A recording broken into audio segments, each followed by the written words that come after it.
नुसताच स्वामी समर्थांचा जप करून उपयोग नाही, तर स्वामींचे व्हायचे असेल तर तुम्हाला काही गोष्टी या कराव्याच लागतील. आपण म्हणतो मी स्वामींचा भक्त आहे, स्वामी माझे पाठीराखे आहेत, पण खरोखरच विचार करा, स्वामींना फक्त फोटोत हार घातल्याने किंवा दिवसातून 100 वेळा जप केल्याने आपण त्यांचे भक्त होतो का? स्वामी समर्थांनी स्वतः सांगितले आहे की जो माझ्या तत्वावरती चालतो तोच माझा. आज हा व्हिडिओ तुमच्यासाठी एक आरसा आहे. जर तुम्ही स्वतःला स्वामी भक्त म्हणवत असाल तर ही शिकवण तुमच्या आयुष्यात आहे का? पहिली गोष्ट, स्वामी समर्थांचा सर्वात मोठा संदेश काय होता की बळकट व्हा. स्वामींना आळशी लोक कधीच आवडले नाहीत. अनेक लोक संकटात सापडले की फक्त देवावरती विसंबून राहतात, पण स्वामी म्हणतात हातपाय हलवा, कष्ट करा आणि मग मी तुझ्या पाठीशी उभं राहीन.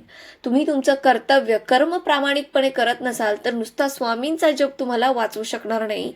मंत्र म्हणजे कर्मावरती विश्वास ठेवा, स्वामी फळ नक्की देतील तुम्हाला.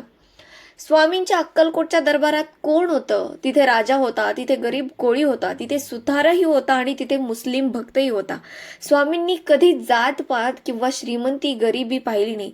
तर जर तुम्ही स्वामींचे भक्त आहात आणि तरीही तुमच्या मनात दुसऱ्याबद्दल तिरस्कार असेल, तुम्ही माणसाला माणूस म्हणून वागवत नसाल, तर तुम्ही स्वामींच्या शिकवणुकीपासून खूप दूर आहात. माणुसकीच हाच खरा स्वामी धर्म आहे.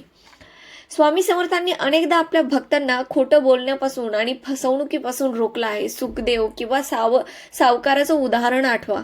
लबाडी करून मिळवलेला पैसा किंवा दुसऱ्याचं मन दुखावून केलेलं काम स्वामींना कधीच मान्य नव्हतं. जर तुम्हाला स्वामींचा हात आपल्या डोक्यावरती हवा असेल तर तुमचं आचरण स्वच्छ आणि नीतीचंच असलं पाहिजे. स्वामींचा मंत्र आहे, भिवू नकोस, मी तुझ्या पाठीशी आहे. पण आपण छोट्या संकटानेही डगमगून जातो, ज्योतिषांकडे धावतो, घाबरतो. जर तुम्ही स्वामींना गुरु मानलाय ना, तर मग भीती कशाची? स्वामींना गुरु मानण्याचा अर्थच हा आहे की तुम्ही निर्भय झालं पाहिजे. तुमचा विश्वास पोकळ नसावा, तो अढळ असावा.